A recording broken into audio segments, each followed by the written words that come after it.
भीमापुर नाम के एक छोटे से गांव में एक बड़ा सा बरगद का पेड़ था, लेकिन गांव का कोई भी आदमी उस विशाल पेड़ के पास जाने से डरता था। उनका मानना था कि उस बरगद के पेड़ के पास जो गुफा थी, उससे डरावनी आवाजें आती थी, जो रास्ते से गुजरने वाले लोगों को पास बुलाती थी, जिससे गांव वाले बहुत डरते थे। एक दिन गांव की दो औरतें आपस में बात करते हुए, कल मैं उस गुफा के पास गई थी, उस गुफा से फिर से बहुत डरावनी आवाजें आ रही थी। अरे बहन, तुम वहाँ करने ही क्या गई थी?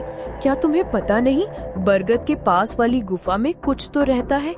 अगर वो तुम्हें खा जाता तो आइंदा फिर उस बरगद के पेड़ के पास मत जाना।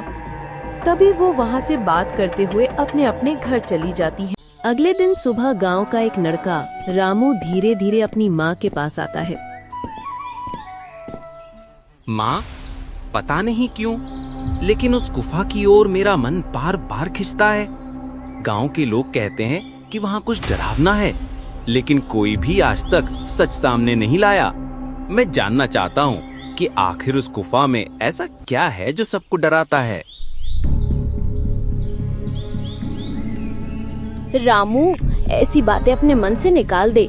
उस गुफा का नाम लेना भी अशुभ माना जाता है, तो क्यों उन रास्तों पर जाना चाहता है जहाँ से कोई लौटकर नहीं आया?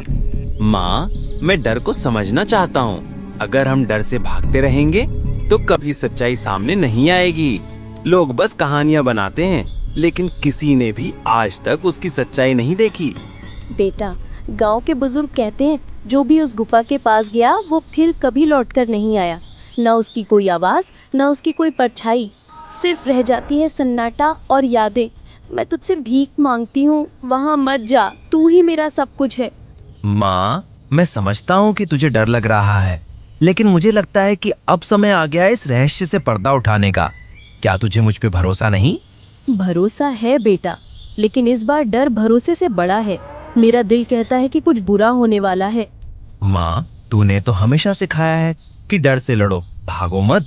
मैं वादा करता हूँ, मैं सावधानी बरतूंगा और जल्द ही वापस आऊंगा। अगर कोई खतरा हुआ भी तो पीछे हट जाऊंगा, लेकिन कोशिश जरूर करूंगा। ठीक है बेटा, अगर तूने ठान ही लिया है तो जा, लेकिन मेरी एक बात याद रखना, कभी भी गुफा के अंदर किसी आवाज के पीछे मत जाना, और अगर कहीं कुछ अजीब लगे तो पलटकर बिना रुके वापस आ जाना। रामू माँ के चरणों को छूता है और एक दृढ़ नजर के साथ गुफा की ओर निकल पड़ता है।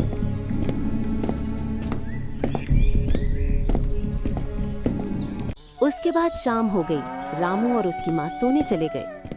अगली सुबह गांव में सन्नाटा छा गया।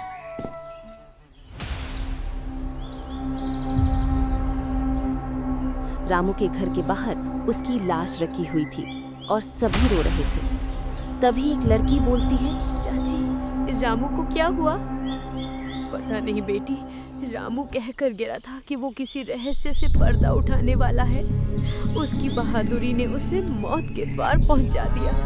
हाय मेरा बच्चा। हो ना हो, ये सब उस गुफा में जाने की वजह से हुआ है।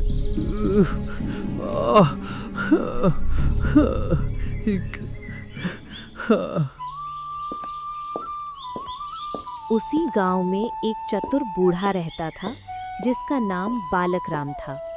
वो बहुत चालाक और बुद्धिमान था।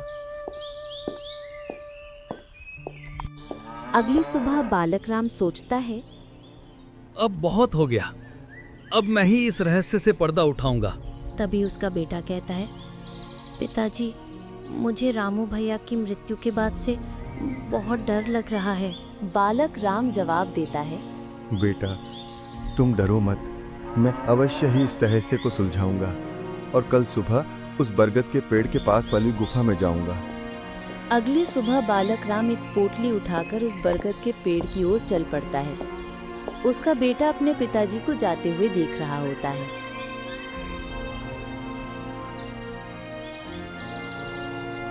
रास्ते में गांव का एक आदमी उसे जाते हुए देख लेता है और कहता है, अरे बालक राम, तुम बरगद के पेड़ की ओर क्यों जा रहे हो?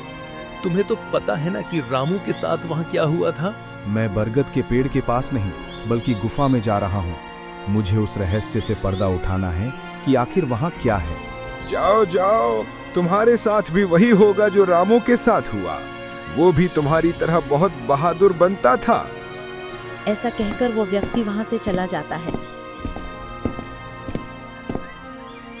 बालक राम थोड़ा आगे बढ़ता है तो उसे रास्ते में दो चोर आपस में बातें करते मिलते हैं। एक चोर कहता है, अरे यार, मैंने सुना है कि उस गुफा में खजाना छिपा हुआ है। अगर हम वहां जाकर उस खजाने को चुरा लें तो मौला माल हो जाएंगे। तुझे पता नहीं है क्या, वहां जाने से गांव के एक व्यक्ति की मौत हो गई थी। वहां कुछ ना कुछ तो है ही। तू जाना चाहे तो चल, नहीं तो मैं अकेला जा रहा हूँ। ठीक है, मैं भी चलता हूँ। और वे दोनों चोर भी गुफा की ओर चल पड़ते हैं। उन्हें गुफा की ओर जाते देख बालक राम भी उसी दिशा में बढ़ता है। वे दोनों गुफा वाले रास्ते पर जा रहे होते हैं। तभी उन्हें एक बुढ़िया मिलती है जो उन्हें रोककर बोलती है, रुको, तुम कहाँ जा रहे हो? तुम्हें पता नहीं कि इस गुफा में कुछ ऐसा है जो तुम्हारी जान ले सकता है? क्या तुम्हें अपनी जान प्यारी नहीं? अगर अपनी भलाई चाहते हो तो यहाँ से वापस चले जाओ। वो दोनों ये सुनकर डर जाते हैं और पूछते हैं, क्या है इस गुफा में? हम मरना नहीं चाहते। तभी गुफा से डरावनी आवाज आती है।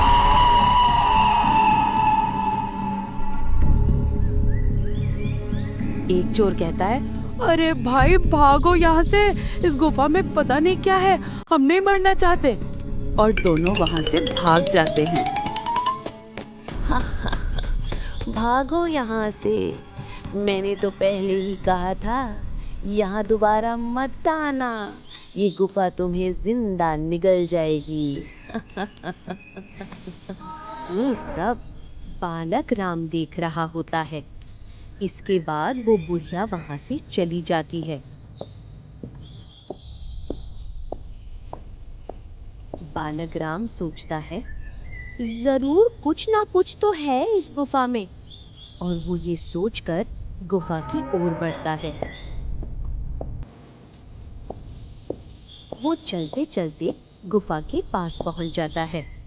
तभी गुफा से एक डरावनी आवाज आती है। बालक राम डर जाता है और वहीं खड़ा हो जाता है। फिर कुछ नहीं बोलता और धीरे धीरे उस आवाज का पीछा करता हुआ अंदर बढ़ता है।